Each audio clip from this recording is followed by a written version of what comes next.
piriformis tightness and pain can be a real pain for a lot of people.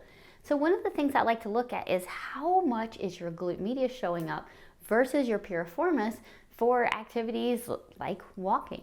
So we've got these great muscles here. Our glute medius is a fan-shaped muscle. So imagine it sitting all along the rim of the pelvis here and attaching into the greater trochanter, into our femur.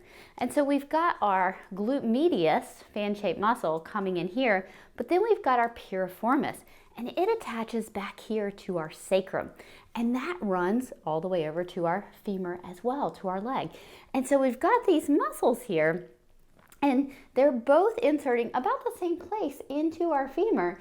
And so what does that tell us about the action that they're doing? Well, we can change which one is recruited more based on how the pelvis is oriented. We can't change the fact that we need to use our femurs to move. All right, so when we have a nice neutral pelvis, so more of a neutral pelvis, so think pubic bone in line with ASIS. Take your hands right now, you can place them on your pubic bone and your ASIS, and you can check to see where neutral is versus where an anterior tilt is. So when you have more of a neutral pelvis, you're gonna have this great alignment for your glute medius to say, hey, when I take a step, when I'm walking, glute medius helping me through. But when we tip forward into that anterior orientation, then it means, hey, well, that piriformis is in a little better alignment now. So maybe the piriformis wants to help stop that rotational abduction drop that happens with our walking gait. And so go ahead and go forward into that anterior tilt. So ASIS, come forward. Pubic bone goes back, so this anterior orientation where we end up with a little bit more piriformis alignment.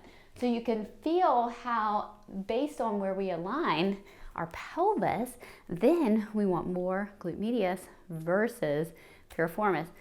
Now, the thing is, I don't want you to walk around tucking your bottom. You're like, Sarah said walk around like this. This is gonna help my piriformis pain. That is not gonna help your piriformis pain.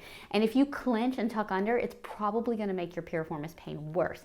So what is gonna help you with pelvic orientation is finding lower abs and finding hamstrings, because those hamstrings insert down here on those usual tuberosities, and they help pull and anchor.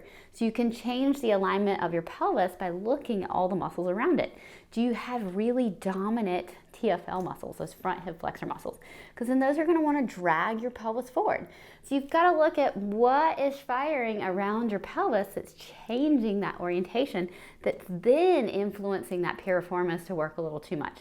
So it's not the fault of the piriformis. So if you find yourself constantly having to sit on a ball or get it massaged, or you're doing loads of pigeon stretches, then you might want to consider a different approach for getting that piriformis to calm down.